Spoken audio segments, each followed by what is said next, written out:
Assalamualaikum warahmatullahi wabarakatuh. Nama saya Arlinda Aulia Dewi dengan NIM 2892150156156 Fakultas Ekonomi dan Bisnis, Prodi Manajemen Malam kelas B. Pada kesempatan kali ini saya akan mempresentasikan ujian akhir semester Ekonomi Manajerial. Yang pertama ada resiko dan ketidakpastian. Pengertian resiko. Menurut Frank Knight yang dikutip dalam Robinson dan Berry pada tahun 1987, resiko menunjukkan peluang terhadap suatu kejadian yang dapat diketahui oleh pembuat keputusan yang didasarkan pada data historis dan pengalaman selama mengelola kegiatan usaha. Resiko juga menunjukkan peluang terjadinya peristiwa yang menghasilkan pendapatan di atas atau di bawah rata-rata dari pendapatan yang diharapkan. Sementara itu, Debertin pada tahun 1986 menyatakan bahwa kejadian beresiko adalah kejadian di mana peluang dan hasil dari kejadian tersebut tidak diketahui oleh pembuat keputusan. Resiko dapat pula diartikan sebagai kemungkinan kejadian yang merugikan. Menurut M, resiko merupakan peluang terjadinya hasil yang tidak diinginkan sehingga resiko hanya terkait dengan situasi yang memungkinkan munculnya hasil negatif serta berkaitan dengan kemampuan memperkirakan terjadinya hasil negatif tersebut. Kemudian ada ketidakpastian dan risiko. Leo J. Susilo dalam bukunya yang berjudul Manajemen Resiko berbasis ISO 31000 mengatakan bahwa ketidakpastian adalah keadaan walaupun hanya sebagian dari ketidakcukupan informasi tentang dan pemahaman atau pengetahuan terkait dengan suatu peristiwa, dampaknya, dan kemungkinan terjadinya. Berdasarkan definisi tersebut, keterkaitan antara ketidakpastian dan resiko dapat dijelaskan dengan definisi resiko seperti yang tertuang di dalam Standar Internasional Manajemen Resiko. Di dalam dokumen tersebut, resiko diartikan sebagai efek dari ketidakpastian yang terdapat pada tujuan organisasi. Lebih lanjut, Leo J. Susilo menerangkan bahwa resiko sering disebut sebagai kombinasi dari dampak suatu peristiwa atau termasuk dalam hal perubahan suatu keadaan dan digabungkan dengan kemungkinan terjadinya peristiwa tersebut.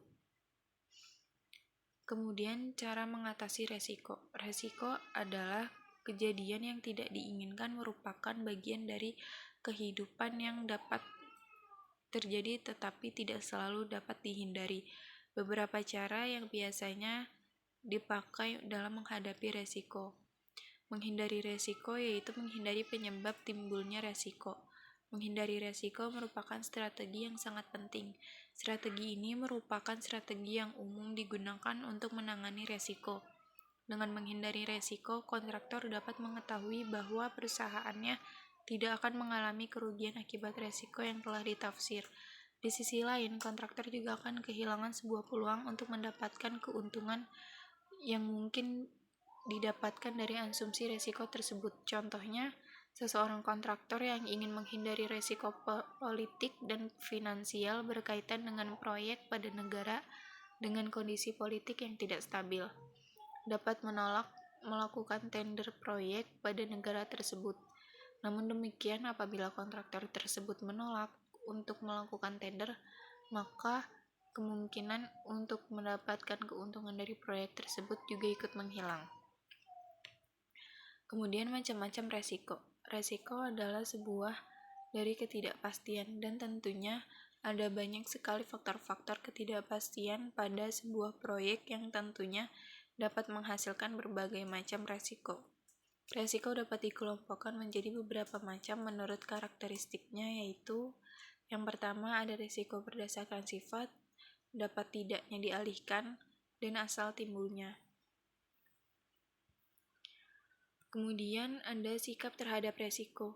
Dalam menjalankan usaha atau bisnis perusahaan, manajemen dalam menghadapi resiko dapat menentukan sikap terhadap resiko tersebut, yaitu menghindari dari resiko. Perusahaan akan menghitung mana yang lebih besar antara resiko dan harapan keuntungan. Bila resiko lebih besar dari keuntungan, maka manajemen yang masuk kelompok akan menghindar dari usaha tersebut. Netral terhadap resiko, yaitu sikap rasional dalam menghadapi resiko. Bila peluang usaha mempunyai harapan keuntungan yang akan diperoleh dan juga peluang resiko mungkin juga terjadi. Senam dalam mengambil resiko, yaitu perilaku individu yang bersedia mengambil resiko. Risk prefer cenderung menganggap resiko sebagai sesuatu yang tidak perlu dikhawatirkan. Kemudian ada manajemen resiko. Untuk dapat menanggulangi semua resiko yang mungkin terjadi, diperlukan sebuah proses yang dinamakan sebagai manajemen resiko. Adapun beberapa definisi manajemen resiko dan berbagai literatur yang didapat antara lain.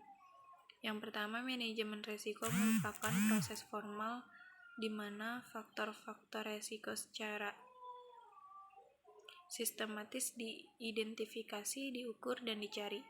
Yang kedua, ada manajemen resiko menurut metode penanganan sistematis di mana dikonsentrasikan pada pengidentifikasian dan pengontrolan peristiwa atau kejadian yang memiliki kemungkinan perubahan yang tidak diinginkan. Yang terakhir, manajemen resiko dalam konteks proyek adalah seni dan pengetahuan dalam mengidentifikasi, menganalisa, dan menjawab faktor-faktor resiko panjang masa proyek. Kemudian ada menghindari resiko dan mencegah resiko dan mengurangi kerugian. Menghindari resiko merupakan strategi yang sangat penting. Strategi ini merupakan strategi yang umum digunakan untuk menangani resiko. Dengan menangani resiko, kontraktor dapat mengetahui bahwa perusahaannya tidak akan mengalami kerugian akibat resiko yang telah ditafsir. Di sisi lain, kontraktor juga akan kehilangan sebuah peluang untuk mendapatkan keuntungan yang mungkin didapatkan dari asumsi resiko tersebut. Mencegah resiko dan mengurangi kerugian. Alternatif strategi yang kedua adalah mencegah resiko dan mengurangi kerugian. Strategi ini secara langsung mengurangi potensi resiko kontraktor dengan dua cara, yaitu mengurangi kemungkinan terjadinya resiko dan mengurangi dampak finansial dari resiko apabila resiko tersebut benar-benar terjadi. Sekian dari presentasi saya kali ini, kurang lebihnya saya mohon maaf. Wassalamualaikum warahmatullahi wabarakatuh.